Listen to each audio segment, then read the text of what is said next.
Okay. All right. See if it's back on now. It says connected. Connecting to YouTube. Okay, now it just says connecting. Yep. Okay. So we're back in. And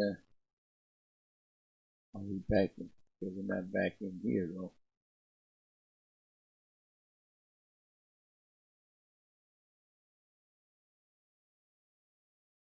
Yeah, that's what I'm looking at. I'm back on YouTube, right? Okay, let me see if I'm back on Facebook.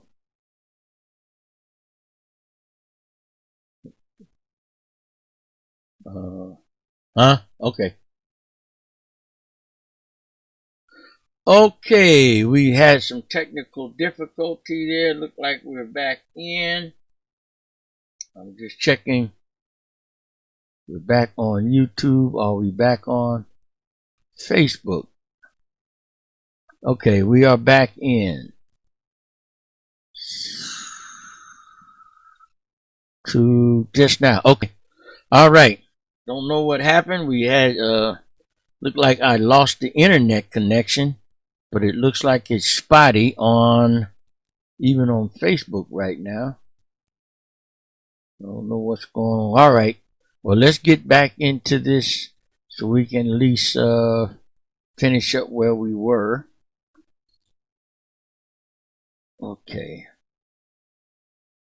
It says we're live now. All right. Sorry about that. Okay. Yeah, I'm back too. All right, Sister Paquita and Pastor Samuel's back on YouTube. Let's see what is happening here. Okay, we live back on. Okay. All right. So let's get back into. He's saying that we should not be wise in our own conceits. In other words, in your own mind or your own way of what we call thinking positively about ourselves.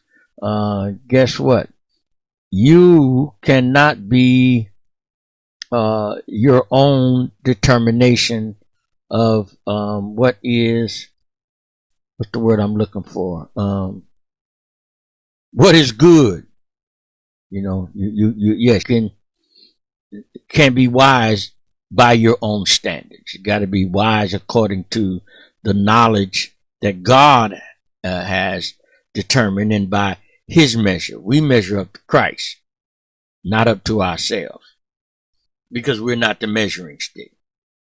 So, what is it that makes people conceited? What makes them feel like they're better than someone else? What is going on? I hear an echo somewhere. What makes people feel like they're better than others? What is it? Okay. You're no better than anyone else just because you have better circumstances or you're in a better position doesn't make you better than, just better off. We keep saying that. But what makes people feel above or better than others?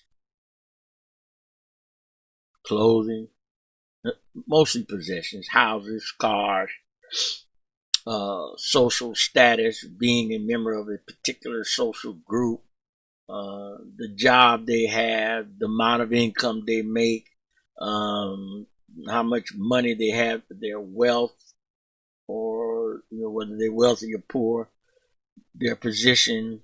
How about the school or college that they graduated from? Or a member or a student of, or teach at, or the size of the church they pastor, the organization, their position in that organization. All of those things make people what? Feel above and better than others. Be not wise in thy own conceits. Now the list goes on.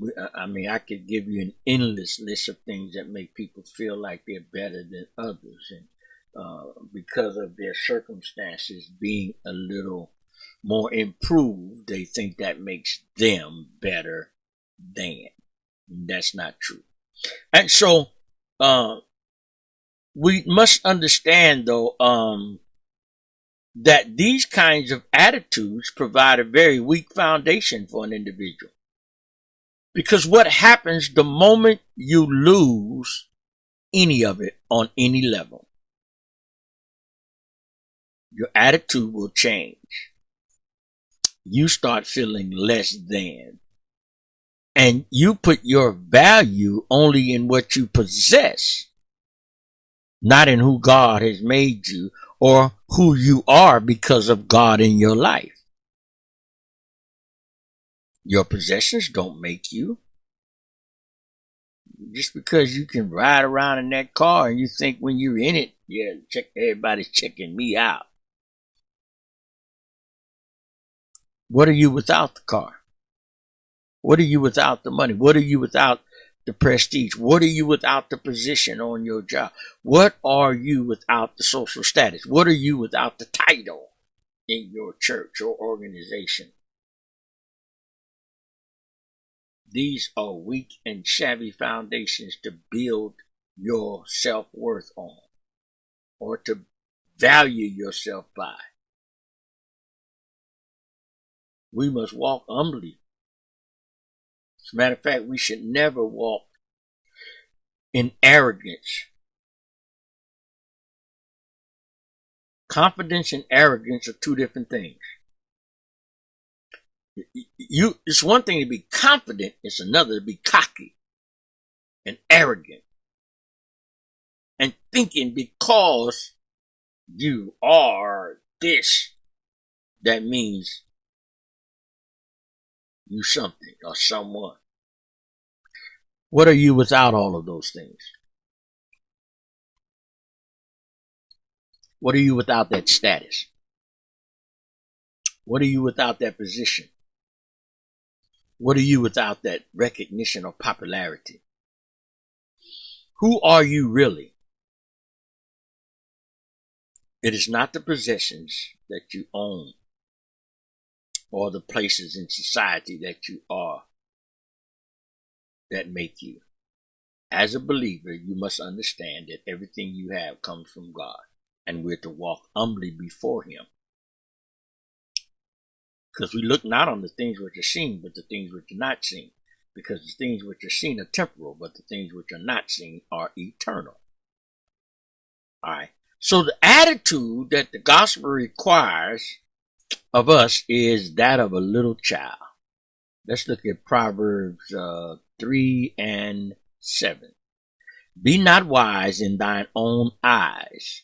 Fear the Lord and depart from evil. Let's look at Isaiah 5 and 21. Woe unto them that are wise in their own eyes and prudent in their own sight. And then finally, let's look at Romans 11 and verse 25.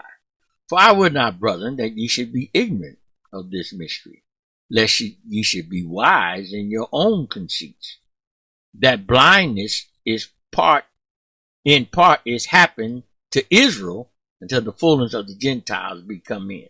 Israel's in that state now until the time of the Gentiles concludes.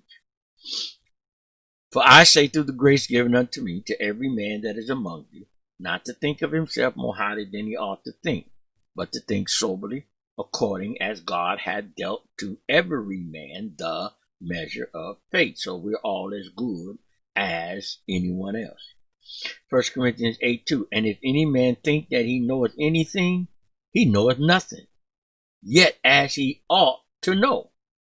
Galatians 6:3. For if a man think himself to be something when he is nothing, he deceiveth himself. Your stuff don't make you who you are.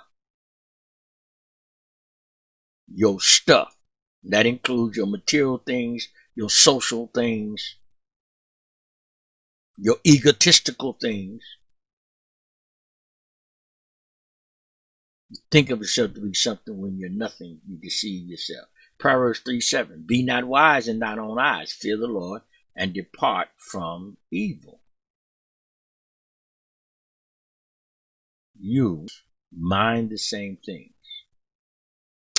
You must. The three things was